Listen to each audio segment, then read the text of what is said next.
Hi friends, இன்றைக்கி நம்ம சூப்பரான சத்து மாவு சாக்லேட் கேக் எப்படி செய்யலாங்கிறத பார்க்கலாம். இந்த கேக்கை நீங்கள் வீட்டில் குழந்தைங்களுக்கு செஞ்சு கொடுத்தா குழந்தைங்க நல்லா விரும்பி சாப்பிடுவாங்க. வாங்க வீடியோக்குள்ளே போகலாம்.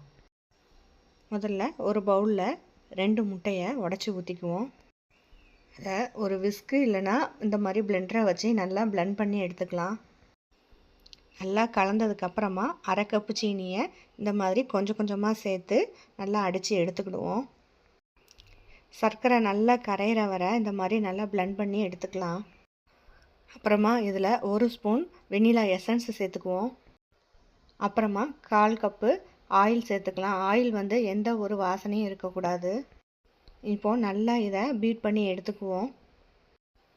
அப்புறமா இதில் காய்ச்சி ஆற வச்ச பாலை ஒரு 1/4 கப்பு அளவு இதில் சேர்த்துக்கலாம். எல்லாத்தையும் சேர்த்து நல்லா பீட் பண்ணி எடுத்துக்குவோம். பீட் பண்ணதுக்கப்புறமா ஒரு ஜல்லடையில் 1 கப் அளவு சத்து மாவு எடுத்துக்கலாம். அதோட 1 டேபிள் ஸ்பூன் அளவு பேக்கிங் பவுடர் சேர்த்துக்கலாம். ரெண்டையும் சேர்த்து நல்லா இந்த மாதிரி சலிச்சு விட்டுக்கலாம். சலிச்சதுக்கப்புறமா நல்லா ஒரு ஸ்பேட்ச்லா வச்சு இந்த மாதிரி நல்லா கலந்து எடுத்துக்கோங்க. இப்போது கேக் பேட்டர் நமக்கு ரெடி ஆகிடுச்சு.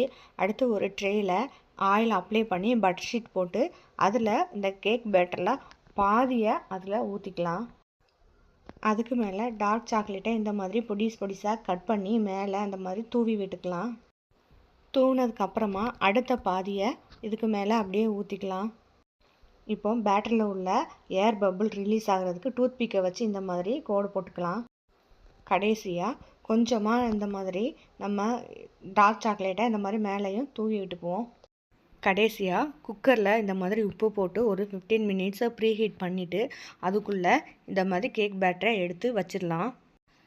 கடைசியாக குக்கரில் உள்ள கேஸ் கட்டையும் விசிலையும் எடுத்துட்டு குக்கரை மூடி ஒரு 30 மினிட்ஸு மீடியம் ஃப்ளேமில் வச்சு குக் பண்ணி எடுத்துக்கலாம். இப்போ 30 மினிட்ஸ் கழிச்சாச்சு.